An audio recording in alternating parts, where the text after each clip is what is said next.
नमस्कार दोस्तों, मैं सुधांशु शर्मा आज आप लोगों के सामने फिर से हाजिर हूँ अपनी पिछली कही हुई कहानी सड़क का दूसरा और अंतिम भाग लेकर। अभी तक आपने सुना कि एक लड़का और एक लड़की की एक सड़क पर एक साधारण सी मुलाकात होती है और वो मुलाकात पहली और आखिरी मुलाकात बनकर रह जाती है। फिर लगभग 4.5 साल बाद वो लड़का एक अंधेरी बरसती रात को एक बार फिर उसे देखता है और जैसे पुरानी पेंटिंग में नए रंग चढ़ जाते हैं। अब सुनिए आगे। अबे चलो बे। अबे आशु। अबे भाई चल। अबे चल नहीं तो सुताई हो जाएगी घर पे यार। सिद्धू खींचते हुए बोला। सिद्धू की आवाज आशु के कानों पर तो पड़ रही थी, पर शायद दिमाग पर असर नहीं डाल रही थी, जैसे कि वो किसी नींद में हो और कोई उसे उठाने की कोशिश कर रहा हो। आशु वहीं खड़ा रहा उस सिंगल खंबे की लाइट में तरबतर, और दूर जाती गाड़ी की लाइट को देखता रहा। सिद्धू उसे कंधे से पकड़कर खींच रहा था और उसके पैर जैसे जमीन में जकड़ रखे थे। आशु वहीं रहा, चेहरे पर एक हल्की मगर बहुत गहरी मुस्कान के साथ। अगले दिन सुबह 8 बजे का वक्त, एक कंक्रीट वाली छत जो आधी सूखी और आधी गीली है, वहीं पर कैप्स्टन की 3-4 डिब्बियां पड़ी हैं। आसपास कम से कम 20-25 सिगरेट के बट। अबे आशु। अबे साले पगला गए हो क्या यार। अबे यहाँ कहाँ चढ़ गए भाई। अबे घर में बवाल हो रखा है। अबे सब तुमको ढूंढ रहे हैं और तुम साले यहाँ पड़े हो। अबे ये सारी सिगरेट तुम पिए हो। अबे आंटी सोच रही कि तुम सुखलाइन की लड़की के साथ भाग गए। सिद्धू ने पेट पकड़कर हांफते हुए बोला। 50 फीट ऊंची टंकी चढ़ते चढ़ते सिद्धू के प्राण मुंह के रास्ते बाहर आ रहे थे। अबे कौन सुखलाइन बे। आशु सूरज की रोशनी में आंख मीचते हुए बोला, जैसे पता नहीं कितने सालों बाद नींद से जागा हो। अबे वही यार जिसने तुम्हारे चक्कर में फिनाइल पी लिया था। अबे जो आजकल पिंटू मैकेनिक के साथ घूम रही है। अबे यार तुम बेवकूफी मत करो, ये बताओ हुआ क्या है। अच्छा साले हम बेवकूफी कर रहे हैं। अबे कल रात से तुम्हारे घर वाले तुमको ढूंढ रहे हैं। अबे तुम्हारे बाप सरहू हमारे बाप से दंगा करके आए हैं कि हम उनके लौंडे को बियर पीना सिखाएं। अबे यार जितने भी कुराफाती काम हैं हमने तुम्हें सिखाए हैं। अबे सब तुम्हारे दिए हुए हैं। पहली बार सिगरेट से लेकर बियर तक सब तुम सिखाए हो, और साले तुम्हारे बाप हमारे बाप को टेलर दे रहे हैं। अबे पूरे मोहल्ले में तुम फरार घोषित हो, यहाँ टंकी में पसरे हुए हो। अबे एक करवट और ले लेते ना तो नीचे कुत्ते बिल्ली तुम्हारी खोपड़ी की चटनी खा रहे होते। ये सुनते ही आशु की नजर नीचे गई। अपनी ऊंचाई का अंदाजा होते ही उसकी सारी नींदें हिरन हो गई। अबे साला। आशु चौंक गया। सिद्धू ने फिर बोला, अबे इतना कोहराम मचा दिए हो मेरे भाई, और हमको साले विज्ञान बता रहे हो। अबे घर चलो, तुम्हारे बाप चप्पल समेत खा जाएंगे तुमको, और अगर उनके पेट में जगह बची ना भाई तो हमको भी खा जाएंगे। आशु हंसने लगा और अपने कपड़े झाड़ते हुए बोला, अबे घुसो बे। अबे डर नहीं लगता हमको। अब तो साला 2 थप्पड़ एक्स्ट्रा खाएंगे बाप से। अबे तुमको अंदाजा नहीं है सिद्धू, हमारे अंदर कौन सा केमिकल रिएक्शन चल रहा है। अबे हमारा टेस्ट करवा लो, टेस्ट। कोकेन बह रही है, कोकेन। भाई भेज दो हमारा सारा खून। अबे भोलेनाथ की कसम सिद्धू करोड़पति हो जाओगे। ये बोलते बोलते आशु टंकी की रेलिंग पर चढ़ गया। अरे जय हो सरस्वती मैया की। हम आशुतोष त्रिपाठी पुत्र हरनाम त्रिपाठी गोत्र कश्यप पूरे होशो हवास में कसम खाते हैं कि निराजली व्रत रखेंगे हर सोमवार, आज से लेकर जब तक हमारे प्राण चल रहे हैं। उस वक्त आशु आशिकों का भीष्म पितामह लग रहा था। 2 पैर एक चरमराती रेलिंग पर, जीवन का कोई मोह नहीं, हाथ फैले आसमान से बातें करता हुआ, और चेहरे पर एक पागलपन, प्यार, विश्वास, उन्माद और हर वो भाव जो किसी भी किताब में कहा नहीं गया। जहां आशु खड़ा था वहां से पूरे का पूरा कस्बा दिख रहा था। यूं लग रहा था कि मानो ये छोटा सा कस्बा साक्षी है उसकी इस शपथ का, उस इंतजार का, उस मोहब्बत का, और शायद उस पागलपन का जो कल रात पूरा हुआ है। सिद्धू ने फिर कहा, ए भैया, सरस्वती जी का दिन सोमवार नहीं होता, शिव जी का होता है। भैया आंसू मर जाओगे साले, नीचे उतर जाओ यार, ये रेलिंग पहले से हिली हुई है। अबे पगला गए हो क्या भाई? भैया मर्डर केस लग जाएगा भाई, फंस जाएंगे, नीचे उतर आओ मेरे भाई। आशु ने नीचे देखा और सिद्धू के ऊपर कूद पड़ा और पानी में फिसलकर बड़ी तेजी से गिरा। उसके वजन से पतला दुबला सिद्धू भी गिर गया। उसकी कोहनी काफी छिल गई। वो दोनों टंकी के एकदम किनारे पर थे, जहां से मौत सिर्फ कुछ इंच दूर थी। वो सिद्धू को देखकर पागलों की तरह हंसने लगा और फिर अचानक से एकदम भारी गले से बोला, अबे सिद्धू, अबे सिद्धू वो आ गई यार, अबे उसने कहा था वो आएगी। कौन आ गई बे? अबे सिद्धू एक चीज बताओ, कभी सांस रोके हो बाल्टी में मुंह डाल के? अबे थोड़ी देर में ना सब काला काला नजर आने लगता है भाई। ये सब बेवकूफी करने का टाइम नहीं है मेरे पास। ज्वाइंट फैमिली है और एक ही बाथरूम है। अबे सिद्धू, हमारा मुंह ना 4.5 साल से इसी बाल्टी के अंदर था। आज बाहर निकला भाई, आज सांस लेने दो हमको। वो कस के चिल्लाया। ये कहते कहते आशु की आंखों से पानी उतर आया। फिर वो और जोर से चिल्लाया और पागलों की तरह हंसने लगा। अबे रुचि वापस आ गई यार, अबे रुचि वापस आ गई यार। अबे अब सपने में है क्या यार? उसने कहा था वो वापस आएगी यार। आशु खड़ा हुआ और सिद्धू को बहुत जोर से गले लगाया, पूरी ताकत से। अबे मर जाएंगे बे आंसू, अबे सांस रुक रही यार। सिद्धू दबी आवाज में बोला, अबे साले वो रुचि थी कल रात में। अबे तो तुम इसलिए वहां पर? अबे अबे बताए काहे नहीं यार? सिद्धू हैरान होकर बोला, अबे मुंह में जबान कहां थी बे? अबे हम तो थे ही नहीं सड़क पर, हमको होश ही नहीं था। हमको तो ये भी याद नहीं कि हम यहां पर कैसे आए और क्या हुआ था उसको देखने के बाद। अबे हुआ ये था सरहू, तुम वहां बुत बनकर खड़े थे, हम तुमको पीछे से खींच रहे थे, जो किसी भी समझदार दोस्त का फर्ज होता है। आधा हम भीग चुके थे और हमारी ये जो नई कुटौंस की नई कमीज है ना, ये कल हम पहली बार पहने थे और तुम्हारे चक्कर में ना इसकी सत्यानाशी हो गई। सामने से बगल वाले चौरसिया जी जा रहे थे, इसलिए हम तुमको छोड़कर कट लिया वहां से, अपना गेट फांदे और जाकर अपने कमरे में सो गए। और सवेरे जब आंख खुली ना, तो हमारे बाप जो तुम्हारे हिसाब से आईसीयू में थे, वो तुम्हारे बाप को आईसीयू में ले जाने के लिए बाहें चढ़ाए खड़े थे।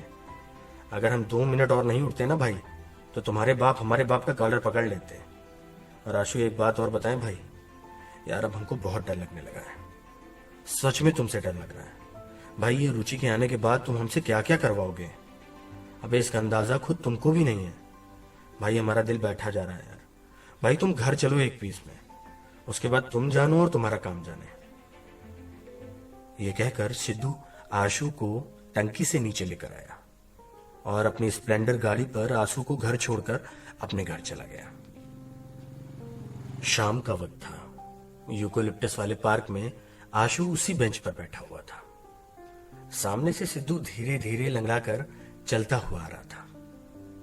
सिद्धू ने पूछा, दिखी आशु? नहीं भाई। अबे तो होठ काहे सूजा है तुम्हारा? मैं यार चप्पल, बाप, मम्मी भी, हाँ वो भी 2-3 तो पीठ पर। और तुमको? अबे हम भी टांग मार खाए हैं, ऊपर नहीं मारते, कहते हैं चेहरा खराब हो जाएगा तो दहेज कम हो जाएगा। अबे तुम हमारी छोड़ो, अभी बताओ करना क्या है? इस बात पर आशु ने बोला, भाई घर गए थे उसके, ताला लगा हुआ वहां पर। अभी एक बात बताओ, तुम उसको देख कैसे लिए बे इतने अंधेरे में? हमको तो नहीं दिखे। इस बात पर आशु बोला, भाई देखे तो नहीं थे ठीक से यार, लेकिन लगी तो वही थी। लगी थी? अबे तुमको लगी थी? सिद्धू की आंखें बड़ी और आवाज तेज हो गई। अबे साले, तुम्हारी एक लगने के चक्कर में हमको इतनी लग गई और तुमको साले वो लगी थी? अबे तुम गजब आदमी हो यार। अबे पिक्चर चल रही है क्या? अबे आंसू कसम से कह रहे हैं, तुम ये जो सारी नौटंकी फैलाए हो ना, कसम से साले हमारा बस चले ना तो तुमको ना। इतना बोलते हुए सिद्धू दांत पीसते हुए लंगड़ाते हुए पीछे गया और चप्पल निकालकर पूरी दम से आशु को मारी। अबे सिद्धू लग जाएगी यार। आशु दोनों हाथ से मुंह बचाते हुए बोला। सिद्धू ने दूसरी चप्पल निकाली और निकाल के उसको मारी। आशु दोनों ही चप्पलों से बच गया। उसने सिद्धू की दोनों चप्पलें उठाई और वापस बेंच पर आकर बैठ गया। थोड़ी देर बाद दोनों वापस साथ में बैठ गए और एक टक उस सड़क को देखने लगे। सिद्धू ने बड़ी ही ठहरी हुई आवाज में बोला, अबे आशु पता है, अबे हमको हमेशा से ऐसा लगता है ना कि साला हमारी कहानी के ना हीरो भी हम ही हैं और विलेन भी हम। जो हम फैसले लेते हैं जिंदगी में वही हमें विलेन या हीरो बनाते हैं। पर तुम्हारी कहानी में ना तुम विलेन हो और ना ही हीरो। हीरो तो तुम साले किसी के बन ही नहीं सकते, हमारी जिंदगी के तो बिल्कुल नहीं बन सकते। हमको लगता है ना कि ये सड़क जो है ना, इससे कुछ है तुम्हारा। तुमको हम बचपन से जानते हैं, जब भी तुम यहां आते हो तो कुछ अलग से हो जाते हो। तुम्हारा कुछ तो है इस सड़क से, इन पेड़ों से, इन रोड पर पड़ी पत्तियों से और यहां पर जमती धुंध से। जब भी हम तुम्हारे घर आकर तुम्हारे बारे में पूछते हैं ना, तो तुम साले इसी सड़क पर मिलते हो। पता नहीं क्या मोह है तुमको इससे। तो बेटा तुम्हारी जिंदगी की गाड़ी अगर कहीं पहुंचेगी ना, तो इसी सड़क से होकर पहुंचेगी, और नहीं तो तुम यहीं दफन हो जाओगे। इतनी सारी बातें सुनकर आशु ने फिर बोला, अबे सिद्धू लेकिन एक बात है गुरु, कल सरस्वती माता सच में बैठ गई थी बे। एक बात बताओ, अबे तुम्हारे बाप जिंदा है कि निकल लिए? अबे उनके लिए भी तो बोले थे। अबे निकल क्या लिए, निकले ही समझो। रिटायरमेंट है आज उनकी, उसी की पार्टी है। रिटायरमेंट के बाद आदमी मरे बराबरी है। देखो बेटा, दोनों बात सच हो गई। अबे अगर हम ममता कुलकर्णी वाली बात भी बोल देते तो आज यहाँ हम दोनों के बीच में बैठ के इस गोल्ड फ्लैग को तो वो गांजा बना दी होती। अबे ऐसा है ना आशु, तुम्हारी बकैती तो खत्म होगी नहीं। हम निकलते हैं यहाँ से। अगर हमारे बाप ने हमको देख लिया तुम्हारे साथ ना, तो हमारी खाल में भूसा भर देंगे। अब हम चल रहे हैं, घर में मेहमान आ रहे होंगे, हमको बहुत सारा काम है। सिद्धू उठकर जाने लगा। फिर आशु ने आवाज लगाई, अबे सिद्धू चप्पल तो लेते जाओ यार। अगला दिन सुबह 9 बजे का वक्त। आशु के कमरे के रोशनदान से सूरज की रोशनी अंदर आ रही है। ठीक उसके मुंह पर 2-4 अंगड़ाई के बाद उसकी आंखें खुलती हैं। वो अपना रिलायंस का छोटा वाला फोन उठाता है और एक आंख से देखते हुए लॉक खोलता है। फोन में सिद्धू की 21 मिस कॉल पड़ी है और 3 मैसेज पड़े हैं। आशु एक आंख से मैसेज पढ़ता है। उन सारे मैसेजों में एक ही बात लिखी हुई थी, भाई कॉल बैक करो तुरंत। अबे फोन उठाओ भाई, वो रुचि ही थी, मेरे घर पर है पार्टी में, कल सुबह वापस जा रही है, रिप्लाई करो देखते ही। आखिरी मैसेज पढ़ते ही आशु यूं चौंका जैसे बिजली का नंगा तार छू लिया उसने सिद्धू को कॉल बैक किया। पूरी रिंग गई पर फोन नहीं उठा। उसने कई बार ट्राई किया पर फोन नहीं उठा। वो अपने शॉर्ट्स और बनियान में ही घर से बाहर दौड़ते हुए निकल गया। अरे कहां चले लाड साहब? उसकी मम्मी चिल्लाई। आ रहे मां, बस 2 मिनट। ये कहकर आशु धार से गेट बंद करके बाहर निकला। देखा तो सिद्धू घर के बाहर सड़क पर चोरों की तरह खड़ा था।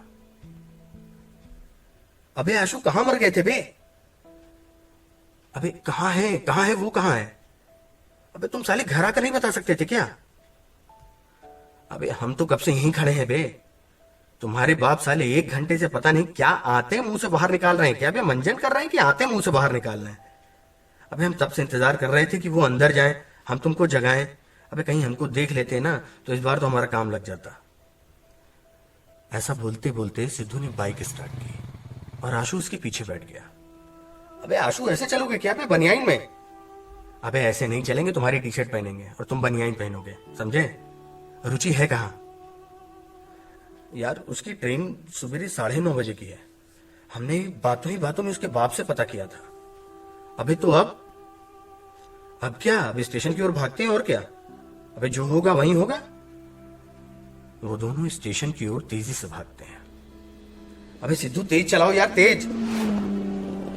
वो दोनों स्टेशन पहुंचते हैं। रेलवे की घड़ी में 10:10 हो रहे हैं।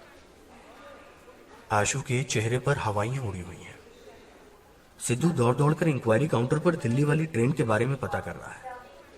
आशु किनारे पर खड़ा होकर सिगरेट पी रहा है और इधर उधर देख रहा है। अरे सर, वो दिल्ली वाली ट्रेन निकल गई क्या? अरे दिल्ली की तो 4 ट्रेन है, तुमको किस में जाना है? सर 9:30 बजे वाली ट्रेन। 9:30 बजे की कोई ट्रेन नहीं है, टाइम सब चेंज हो गया है। एक मालगाड़ी ने पैसेंजर ट्रेन को टक्कर मार दिया। इस रूट की सब ट्रेन का टाइम बदल गया है। गाड़ी का नंबर बताओ तो बता पाएंगे। अरे सर, नंबर तो नहीं है सर। सिद्धू और आंसू सारी प्लेटफॉर्म पर घूम घूम कर रुचि को ढूंढ रहे थे, पर वो कहीं नहीं थी। इंतजार करते करते 1 बज गया, फिर 2 और फिर 3। शाम हो गई। सिद्धू ने आशु से बोला, आशु यार, हमको लग रहा है ना कि वो लोग चले गए। घर चलते हैं बे। भाई हमको बनियाइन में बहुत अजीब लग रहा है यार। बाप के कहीं कोई दोस्त देख लेंगे ना तो फिर घर में सुतैया हो जाएगी। ऐसा नहीं था कि आशु थक गया था या इंतजार करने का दम नहीं था, पर कुछ गुस्सा सा था उसको उसके नसीब को लेकर। कुछ चिढ़ थी जिसके चलते उसने मोटरसाइकिल उठाई, टी-शर्ट उतारी और सिद्धू को दे दी और बोला, बैठो यार, वापस चलते हैं। आशु और सिद्धू ने पूरे रास्ते बात नहीं की। घर करीब आ रहा था। आशु वापस नहीं जाना चाहता था, ना ही बात करना चाहता था किसी से। वो सड़क पर रुका और सिद्धू से बोला, यार तुम घर जाओ यार, हम यहीं रुकेंगे। सिगरेट जलाई और उसी सड़क पर टहलने लगा। सिद्धू वहां से चला गया। थोड़ी देर बाद सामने से वही एक एम्बेसडर झटके लेते हुए आ रही थी। गाड़ी 10 की स्पीड में धीरे धीरे चल रही थी, पंचर थी शायद। आशु उसी सड़क पर खड़ा था। एम्बेसडर वाले अंकल ने पूछा, अरे भैया, पंचर बन जाएगा क्या आसपास कहीं? आशु की नजर पीछे वाली सीट पर बैठी रुचि की ओर गई। उसने देखा वो टी-शर्ट और लोअर में थी। थोड़ी मोटी हो गई थी, पर चेहरे पर चमक कमाल की थी। इनफैक्ट पहले से भी ज्यादा खूबसूरत लग रही थी वो। बालों वाली क्लिप अपने दांत में फंसाकर अपने बाल बना रही थी। उसने भी आंसू को देखा। कोरी सी बेस्वाद हंसी दी, जिसमें पुरानी पहचान तो थी पर पुरानी बात नहीं थी। अरे पंचर बनता है क्या यहाँ कोई मैकेनिक मिलेगा? आपसे पूछ रहे हैं। आशु ने रुचि को देखते हुए बोला, थोड़ा इंतजार कीजिए, मैं बुला लाता हूँ, पीछे ही गली में रहता है एक मैकेनिक। आशु ने मैकेनिक को बुलवाया। वो पूरे टाइम वहीं खड़ा रहा, पर रुचि ने उसे नजरअंदाज कर दिया। बीच बीच में 1-2 बार देखा बस। आंसू बस किसी एक इशारे के इंतजार में था, पर ऐसा कुछ नहीं हुआ। थोड़ी देर बाद देखा उसने कि रुचि एक कागज पर कुछ लिख रही है। उसके दिल में उम्मीद की एक किरण जागी। गाड़ी का पंचर बन चुका था, गाड़ी बढ़ने को थी और आशु की बेकरारी भी बढ़ती जा रही थी। गाड़ी थोड़ी दूर बढ़ी, तभी रुचि ने पीछे देखा, खिड़की से अपना हाथ निकाला और एक पर्ची गिरा दी और बाय किया। आशु के पूरे शरीर में जैसे खुशी की लहर दौड़ पड़ी थी। वो दौड़ा और दौड़कर उस पर्ची को उठाया, एक गहरी सांस भरी और खुद को संभाला। कपकपाते हाथों से उसने पर्ची खोली। पर्ची पर कुछ नहीं लिखा था। उसने पर्ची पलटी। उस चिमड़े हुए कागज पर लिखा हुआ था, सॉरी। एक पुराना सा घर, सर्दी का मौसम और घास पर उसकी परतें जमा है। दरवाजे पर लगी लोहे की टीन से पानी चू रहा है। घर की घंटी बजती है 3 बार। एक छोटा सा बच्चा कंटोप लगाए दांत खिटखिटाते हुए बाहर निकलता है। बाहर से आवाज आती है, कहाँ है तुम्हारे बाबा? कहाँ है? बच्चे ने कहा, पता नहीं अंकल, सड़क पर गए होंगे और कहाँ जाएंगे। बूढ़े ने गहरी सांस ली। उस बूढ़े आदमी ने अपनी छड़ी उठाई और धीरे धीरे जमीन टूते हुए सड़क की ओर चला गया। देखा तो दूर कहीं धुंध में एक आदमी छड़ी की टेक में धीरे धीरे बढ़ रहा है। कभी पेड़ों को देखता है, कभी आसमान और कभी सड़क, एकदम फुर्सत से, जैसे कि हाल चाल ले रहा हो। क्या भैया, मौसम तो बड़ा जबर है। हमारी तो नसें जम रही हैं। सुनो, रम पड़ी है थोड़ी सी हमारे पास। बेटा बहू सब बाहर गए हुए हैं। एक कटोरी काजू के साथ निपटाते हैं। उस बूढ़े आदमी ने उस आदमी के पीछे जाकर बोला, अबे सिद्धू, पगला गए हो क्या? अबे शुगर बढ़ गया बहुत, कल रिपोर्ट आई है। भारी थकी आवाज में आशु ने बोला।